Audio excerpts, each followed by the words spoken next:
Hello all and welcome to our channel. Today we'll be starting a new series on data visualization. So data visualization refers to the techniques used to communicate insights from data through visual representation. To make this definition a little simpler on you guys, let's break it down into three fundamental questions. First is, what is it? So it is nothing but a graphical representation. Alright, so now what am I representing in this graphical representation? I'm representing data and information, and how exactly am I accomplishing that? By using visual elements like various charts, graphs, and maps. So now why even do it all? Why is it important? Well, there are various points where data visualization is important, and a few of which I have stated right here. Trends and patterns are easily identified, which makes it easier to draw conclusions. So let's say we have a plot, a two-dimensional plot basically of a straight line, and the quantity represented on y-axis is dependent on the quantity represented on the x-axis. So, and we observe that the graph is continuously increasing. So not a lot can be said about the two quantities, but one thing which we can say is that as we increase the quantity on the x-axis, the quantity on y-axis will definitely increase. So this is a lot of information if you ask me. The next point being, data can be framed differently by using illustrations, charts, descriptive text, and engaging design. Let me ask you guys a question. Would you rather scroll through endless rows of an Excel sheet or look at a nice, beautiful, colorful pie chart? I mean, that question itself answers why this point is important. The next point is, our eyes are drawn to colors and patterns. We can quickly identify red from blue and square from circle. So to illustrate this point, let me quickly have an example right here. So alongside, I have an array of integers. They're all single digit, and what I want you guys to do for me is count the number of nines, or rather let's say sevens in this array. Pause the video real quick and count the number of sevens. So I'm sure this task was very tedious and exhausting to our eyes. So I have a simple hack right here, which is just coloring the sevens red. Now, is it not much easier to count the number of sevens? Exactly. So some of the applications I have for data visualization right here in this slide. First being determining frequency. So frequency is the basic unit of data visualization because it also applies to data that involves time. And second point is determining shapes and correlation, used to draw relationships between variables. More on these 2 points later in the video. The third point is examining a network.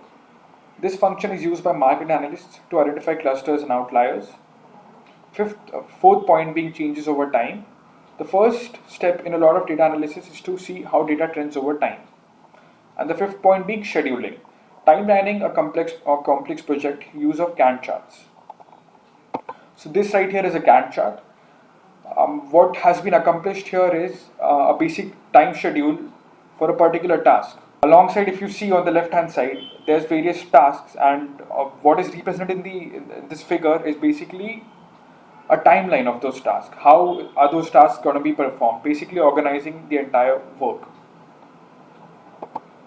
Next is moving on to types of visualization. We have 5 right here: temporal, hierarchical, network, geospatial, and multidimensional.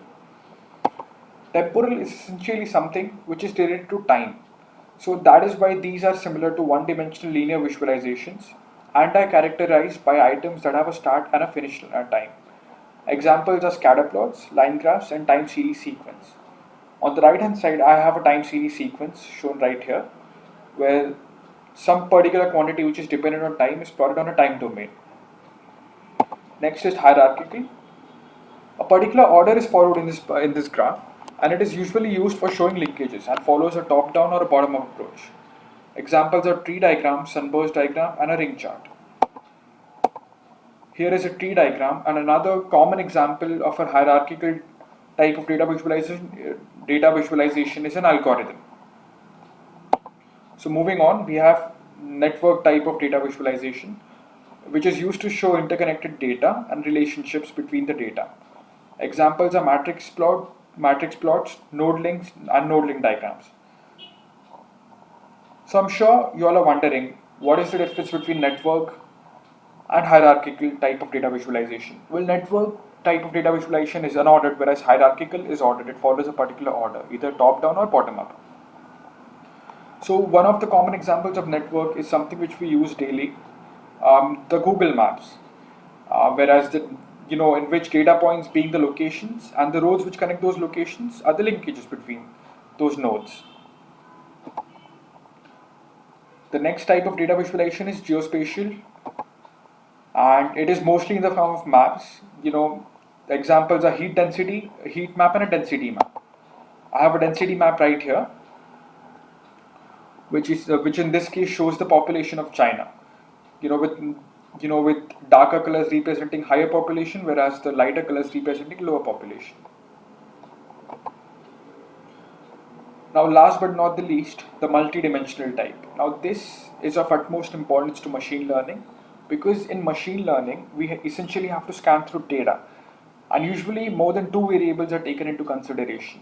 So, when plotting a graph of more than two variables, it is honestly going to be a multidimensional graph. So, important trends can be shown in this graph. For example, we have a scatter plot histogram and a stack bar graph right here. So to know exactly what a scatter plot and a histogram is and how is it important in machine learning, follow this series and stay tuned for more videos as we'll be covering each of them up individually. So how is data visualization relevant to machine learning and why is it so important to machine learning? So frequency detection for categorical values. Let us take an example. Our data set involves three different kind of fruits. Now obviously these are discrete values because fruits cannot be continuous values, right? So I represent each fruit with a particular letter or a symbol. So this makes a categorical value, and we a lot of times have to make use of the frequency of the categorical value as to how many times each value is repeated.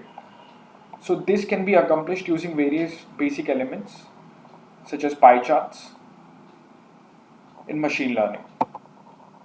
The next is to detect and eliminate outliers. To give you guys a little insight about outliers, they're basically a menace in machine learning. I have an example so that you guys can relate better.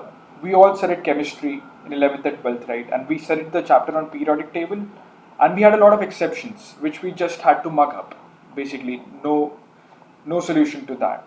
But the difference between chemistry and ML is outliers can be eliminated, whereas exceptions could not be eliminated.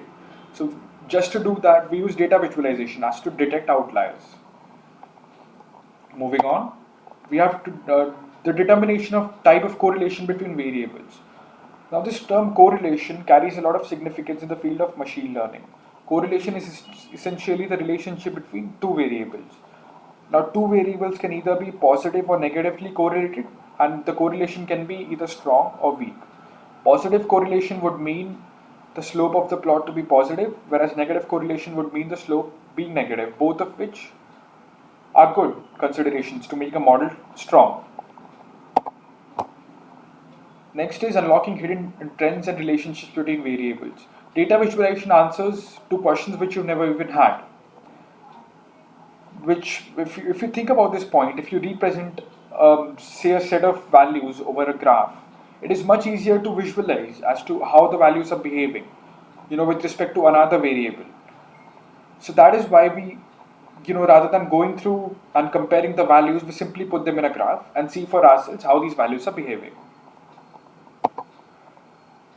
So in this series, we'll be using two programming languages basically. One is Python and one is R, and there are certain libraries which each has for data visualization. Python has matplotlib, plotly, cufflinks, geoplotly, and seaborn. All of these libraries can be installed using the pip tool, whereas R has ggplot2, highcharacter, leaflet, and lattice. And to install these libraries, you can use CRAN. Thank you very much. Stay tuned for more videos in this series.